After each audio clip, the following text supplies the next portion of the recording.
Bureaucracy is not what you think it is. Hey, I am Chuck the Bureaucrat, and I want to take a little bit of time today to talk about what bureaucracy is, where it comes from, and probably most importantly, how it impacts your professional success.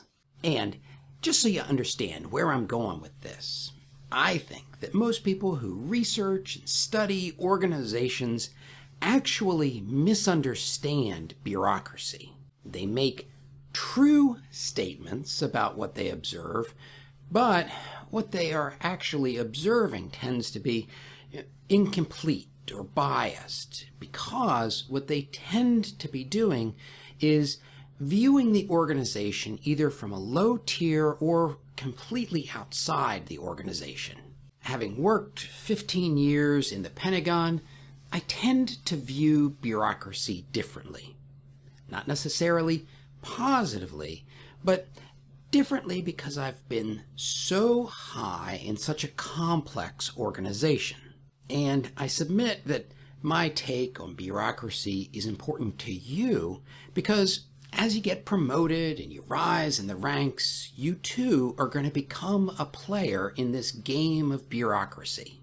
Not a spectator, not a pawn, but a true bureaucrat. And if you want to succeed, or really even just survive, it helps to understand what's going on. All right, that's enough build-up. Here is my definition. Bureaucracy is the competition for the distribution of scarce resources. And this differs from most of the usual definitions you're going to be able to find. Like, bureaucracy is a government administration managed by departments staffed by non-elected officials. Or Leo Trotsky's view that bureaucracy was an authoritarian system attempting to centralize control. Or John Stuart Mill, who saw bureaucracy as a method for accumulating experience in those responsible for conducting specialized tasks. Even Max Weber, a German sociologist who rigorously studied bureaucracy, all he did was merely list a collection of characteristics like hierarchical organization, a chain of command, and regulations that restrict decisions and power. But he did that without ever answering the question, why? What's really going on? Herbert Simon, in his fascinating study of administrative behavior, simply makes this vague hand wave that the goal is getting things done. All of them miss the fact that the thing that is getting done, well, it's competing for resources. And so you end up with some really insightful observations like the Peter Principle or the Dilbert Principle. But those observations are not sufficient for somebody who has to forge a successful career in the cutthroat trenches of the bureaucracy. So, partly to explain those limited insights, and partly to help you be more successful, I'm going to suggest that in any endeavor, you can characterize the structure as sort of a wedge-shaped organization. Closest to the actual task that the endeavor undertakes are the frontline workers. These might be cashiers, baristas, truck drivers, nurses, teachers, or soldiers. These frontline workers are always entry level, which means, number one, they tend to be unaware of almost everything else that I'm going to explain. And number two, they often are directly engaged in the activity that generates the resources that are later going to be competed over. That's certainly true of retail, manufacture, transportation, agriculture.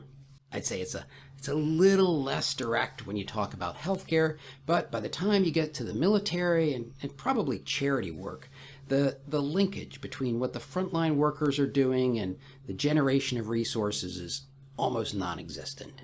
Immediately behind the frontline workers is a host of management. Team leads, office managers, general managers, first sergeants, dispatchers, production superintendents, head nurses, what have you. This hierarchy of management and operational leadership is usually where people get their first promotions into the organization. And as Scott Adams and Lawrence Peter will go on to observe, this is also where many people will stagnate. And while the focus of work for these managers continues to be achieving the stated goal of the endeavor, the first signs of bureaucracy start to show up. Management begins distributing scarce resources like assignments, workspaces, bonuses, overtime. And, of course, they start to become entangled in the competition for these resources. Who has to teach the class at 8 a.m.? Who has to run press number 16? Both Dave and Tammy want more overtime, so who gets it? Most of these people do not consider themselves bureaucrats. In fact, an amusing number of them don't even consider themselves managers. But they do consistently describe the people they have to compete with as bureaucrats. Part of the reason for this is because just behind the regional or district manager is corporate. And buddy, corporate is filled with bureaucrats. Green-eye shade, spreadsheet-toting wonks doling out capital investments and cash bonuses, and manpower budgets and rules about what the managers can and can't do.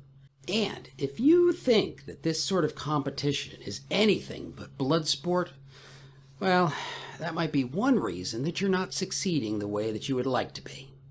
It is certainly one of the reasons why so many researchers wring their hands over what Simon called the limits of rationality. Now, not far behind bureaucrats and bureaucracy is what I would call politics. It's the portion of the endeavor that worms its way into the political realm. And particularly what I mean is Congress and state legislatures, but even executive branches like the president and governors are impacted by this.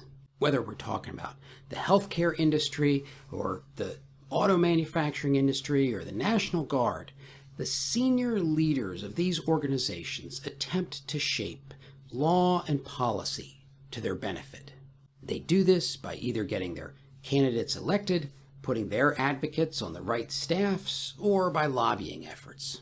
And it is really at this level that the competition for those scarce resources becomes the most extreme.